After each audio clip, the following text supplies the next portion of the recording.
Freedom of the press is the backbone of democracy.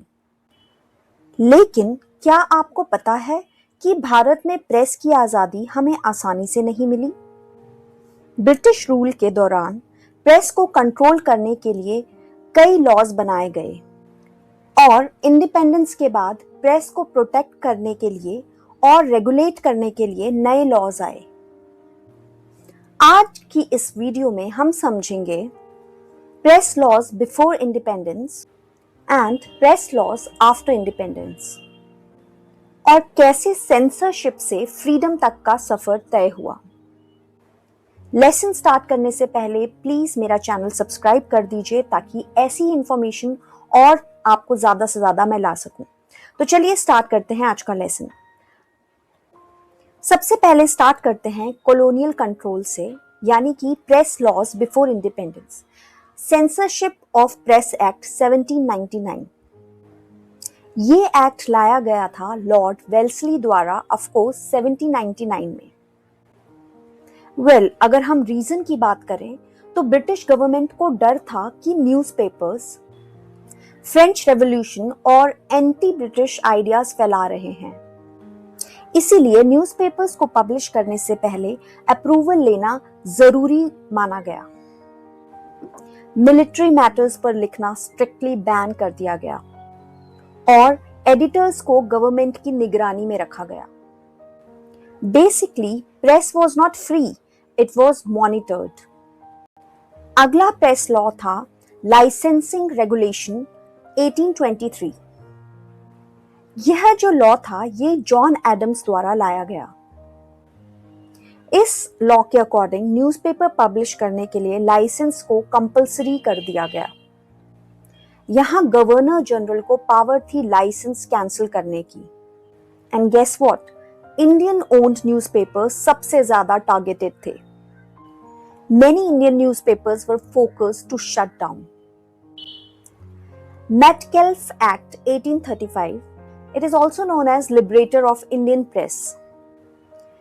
इस act को press को थोड़ी फ्रीडम देने वाला लॉ माना जाता है। वो क्यों?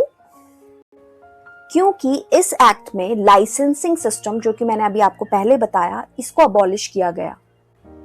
केवल प्रिंटर और पब्लिशर का रजिस्ट्रेशन जरूरी किया गया, यानी नो प्रायर सेंसरशिप। इसीलिए लॉर्ड मेटकैल्फ को कहा जाता है liberator of the Indian press. अगला लॉ है द गैगिंग एक्ट 1857। 1857 के रिवोल्ट के बाद ब्रिटिश गवर्नमेंट पैनिक मोड में थी। ये रिवोल्ट क्या है? अगर आप इस पे सेपरेट वीडियो चाहते हैं तो प्लीज कमेंट करके बताइएगा। I will make a separate video for this. इस लॉ के अकॉर्डिंग न्यूज़पेपर्स को बंद करने की पावर थी गवर्नमेंट के पास। एडिटर्स को जेल भेजा जा सकता था। Any anti government content is equal to crime. Press का मुंह अच्छी तरीके से बंद करवा दिया गया था।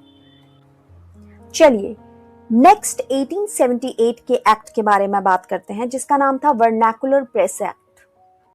यह लॉ लाया गया था लॉर्ड लिटन द्वारा।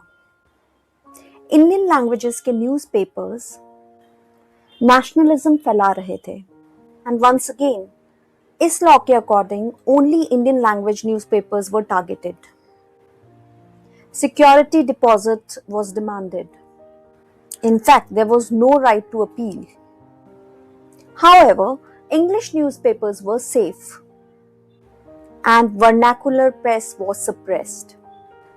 अगला लॉ का नाम है इंडियन प्रेस एक्ट, जो कि आया था 1910 में। यह एक्ट सेंसरशिप को और स्ट्रॉन्ग बनाता है। इसमें न्यूज़पेपर पब्लिशर्स को हेवी सिक्योरिटी डिपॉजिट देनी पड़ती थी। इनफैक्ट प्रिंटिंग प्रेस को सीज कर दिया जाता था and publications were banned without trial. Freedom fighters used press and British used law to silence it. अगले एक्ट का नाम है Defence of India Act that came in 1915। ये जो एक्ट है ये फर्स्ट वर्ल्ड वॉर के दौरान इनैक्ट किया गया। अगर मैं इस लॉ की फीचर्स की बात करूं तो इसमें pre censorship was allowed, war related news was strictly controlled, editors were arrested without trial, press became a national security issue. चलिए बात करते हैं press laws after independence. Constitution of India that came in 1950। अब आता है सबसे important change, that is article 19(1)(a, that is freedom of speech and expression. But press freedom is not absolute. जैसे अगर हम बात करते हैं आर्टिकल 19(2) की, तो उसमें कुछ रीजनेबल रिस्ट्रिक्शंस हैं, जैसे security of state, public order, decency and morality, defamation, यानी कि अगर कोई आप पे फॉल्स एलिगेशन लगाता है ओरली या वर्बली, तो सामने वाला इंसान जिसके ऊपर एलिगेशन लगाए गए हैं और वो फॉल्स हैं, तो वो उस इंसान पर डेफेमेशन का केस लगा सकता है, यानी कि उसे सू कर सकता है। So we can say that democracy needs free press but also responsible press. Next act is press objectional matters act, जो कि आया था 1951 में। यह लॉ इमरजेंसी सिचुएशंस के लिए लाया गया था। अगर इसके पर्पस की बात करूं तो ये था हेट स्पीच को रोकने के लिए, कम्युनल वायलेंस से बचाव के लिए, साथ साथ ऑब्जेक्शनल कंटेंट को बैन करने के लिए।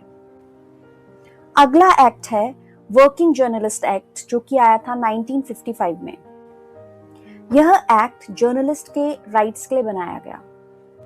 जैसे जर्नलिस्ट के कोई वर्किंग आवर्स नहीं होते थे, वो कई बारी 12-12, 14-14, 15-15, इनफैक्ट 24 घंटे भी काम करते थे, तो इस एक्ट के तहत वर्किंग आवर्स फिक्स्ड किए गए।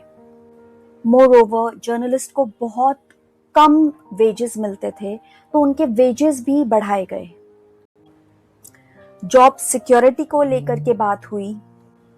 Journalism recognised as a profession. अगर हम पहले की बात करें, जैसे 55 की बात कर रहे हैं, उस टाइम पे जर्नलिज्म एक प्रोफेशन बहुत बड़ा नहीं होता था, इसमें बहुत कम पैसों में जर्नलिस्ट काम करते थे, एंड मोर ओवर आज के कंपैरिजन में पहले बहुत ही ऑनेस्ट जर्नलिस्ट हुआ करते थे, लेकिन इसे एज अ प्रोफेशन नहीं देखा जाता था। तो इसमें उनकी जैसे जॉब सिक्योरिटी से लेकर के, मिनिमम वेजेस से लेकर के, वर्किंग आवर्स से लेकर के, इन सब चीज़ों के ऊपर बात की गई।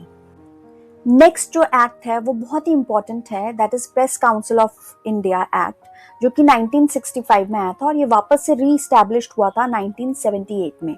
इसके लिए मैं एक डेडिकेटेड कंप्लीट वीडियो बनाऊंगी, लेकिन अभी के लिए आप ये जानिए कि press council basically acts as a watchdog of the press.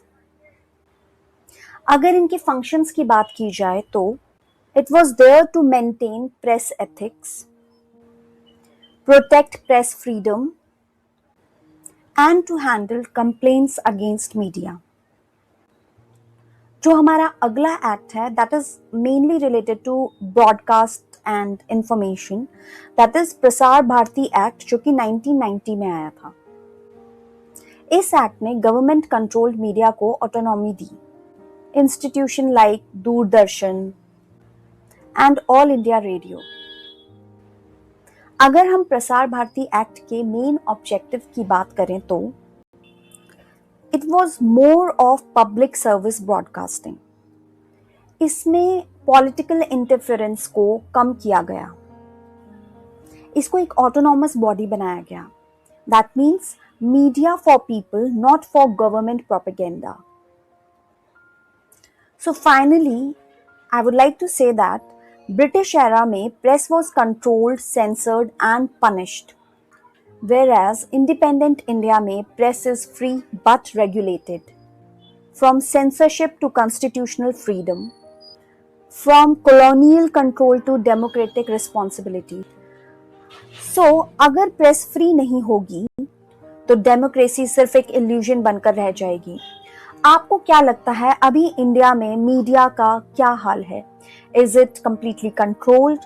And if it is not controlled, so is it owned by certain political party, या फिर वो अपनी रिस्पॉन्सिबिलिटी अच्छी तरीके से निभा पा रहा है? Please right on the comment section, आपको जो भी लगता है। अगर आपको यह वीडियो हेल्पफुल लगी हो तो please like, subscribe and share करना ना भूलें।